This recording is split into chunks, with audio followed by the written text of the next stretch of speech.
किताबों से इंतखाब की सीरीज के सिलसिले में ज़मीर अली बदायूनी की किताबों का मजमुआ जिसका उन्वान है जदीदियत और माँ बादे जदीदियत का दूसरा रुख। इस किताब से कमर जमील साहब का एक मजमून जिसका उन्वान है ज़मीर अली बदायूनी के मज़ामीन अदब में जदीद मानवियत की तलाश। ये मजमून कमर जमील साहब का मुंतखब किया गया है, समाअत फरमाइए।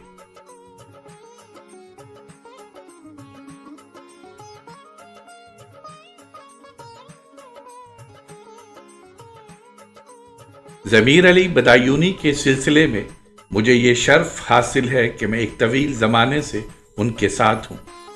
मैं क्या बताऊँ कब से, बस ये समझ लीजिए उस ज़माने से जब वो नौजवान थे।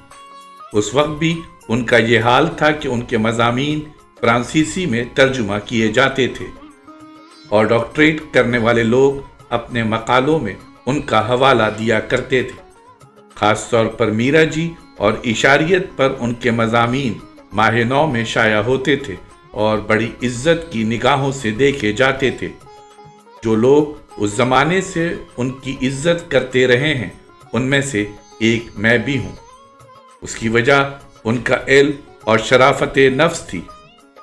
उनका ख़ानदान बदायूं का एक इल्मी ख़ानदान है। उनके नाना एक बहुत बड़े आलिम थे और इससे पहले कि वो एक इल्मी लुगत की तकमील कर लेते इस दुनिया से चल बसे।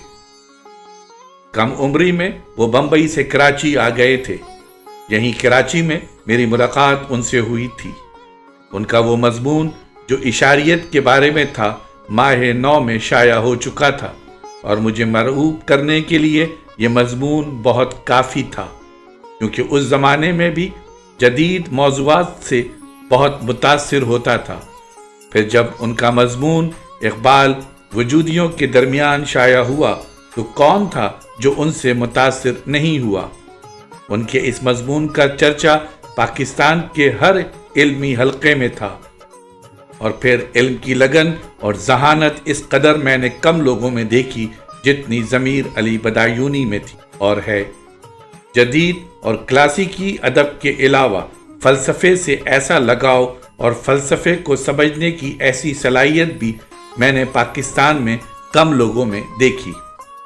कराची में कामियों और काफ़का का चिराग उन्होंने ही जलाया था और वो चिराग आज तक जल रहा है। कामियों और काफ़का के अलावा एब्स्ट्रैक्ट थिएटर, खाली कुर्सी और आइंस्को वगैरह के मौज़ूआत उन्हीं के चलाए हुए थे। लायानी थिएटर उस ज़माने में शायद ही किसी की निगाह में हो।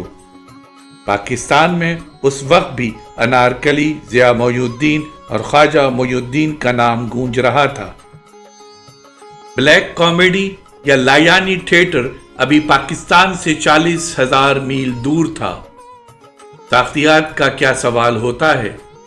और नसरी नज़्म पर लानत भेजने वाले हज़ार थे और समझने वाला सिर्फ एक ज़मीर अली बदायूनी था और अब भी ज़मीर अली बदायूनी है।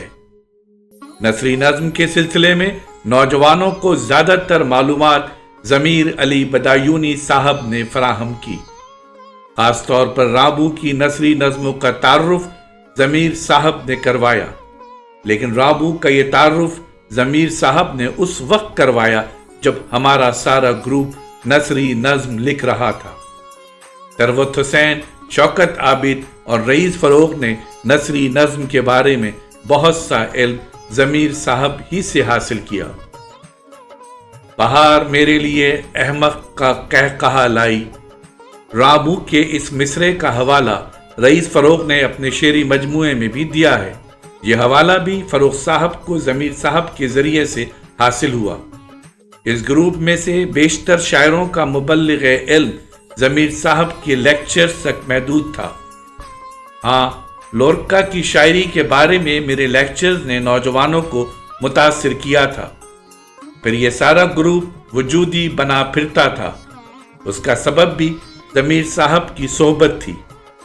मुझे ये कहने में ज़रा भी तकल्लुफ़ नहीं होता कि मेरी जदीदियत को ज़मीर साहब ने ही सहारा दे रखा था। ایک تو وہ جدید فلسفے سے واقف تھے اور جدید ادب پڑھتے رہتے تھے، اور سب سے بڑی بات یہ ہے کہ ہمیں فلسفہ اور ادب پر لیکچر دینے میں انہیں مزہ بھی آتا تھا۔ فلسفے سے میں نے گریجویشن ضرور کیا تھا، لیکن فلسفے سے میری آگہی بھی ضمیر صاحب تک محدود تھی۔ میری فلسفیانہ معلومات بھی ضمیر صاحب کے لیکچرز تک محدود تھی۔ کانٹ اور ہیگل میری سمجھ سے باہر تھے۔ افلاطون کے ایان ثابتہ تک رسائی مشکل سے ہوتی تھی، لیکن ضمیر صاحب کی صحبت نے میرے اندر بھی فلسفے کی آگ جلا رکھی تھی، لیکن یہ آگ اتنی تیز نہیں تھی کہ میرے وجود کو جلا دیتی اور میں اپنی راکھ سے دوبارہ جنم لیتا۔ کانٹ کی انتقاد عقل محض میں نے پڑھی ضرور تھی، لیکن پوری طرح سمجھ کر نہیں۔ بہرحال ضمیر صاحب سے تقریباً روزانہ ہی ملاقات رہتی تھی۔ ان دنوں ضمیر صاحب کو ہیڈگر اور سارتر سے خاص طور پر دلچسپی تھی، چنانچہ ہمارے درمیان بھی وجود اور عدم زیر بحث رہتے تھے۔ انہی دنوں ہماری اس گفتگو میں سلیم احمد صاحب بھی شریک ہو جاتے تھے، اور ان کے ساتھ برکساں کا ذکر بھی آ جاتا تھا، اور چونکہ اردو تنقید میں اس زمانے میں برکساں کا بہت ذکر ہوتا تھا، اس لیے سلیم صاحب بھی برکساں کے ساتھ شریک محفل ہوتے تھے۔ خیر، برکساں کا فلسفہ ہمارے لیے ماضی کی ایک چیز بن چکا تھا، لیکن ہیڈگر اور سارتر کا فلسفہ ہمارے لیے ایک زندہ موضوع تھا۔ خاص طور پر وجودیت ہمارے لیے ایک خاص دلچسپی کی چیز تھی۔ ہمیں خاص طور پر سارتر اور ہیڈگر میں دلچسپی تھی، کیونکہ ہمارے معزز دوست ضمیر علی بدایونی کو ان دونوں حضرات کے فلسفے میں خاص دلچسپی تھی۔ ہم ضمیر علی بدایونی ہی کے ذریعے ہونے اور موجود ہونے میں فرق کرنا سیکھ گئے تھے۔ مثلا یہ کہ اس فلسفے کی روح سے چڑیاں ہیں لیکن موجود نہیں، گھوڑے ہیں لیکن وجود نہیں رکھتے، ہم ہیں بھی اور وجود بھی رکھتے ہیں کیونکہ ذی شعور ہیں، یعنی صاحب وجود ہونے کے لیے ذی شعور ہونا ضروری ہے۔ جاری ہے۔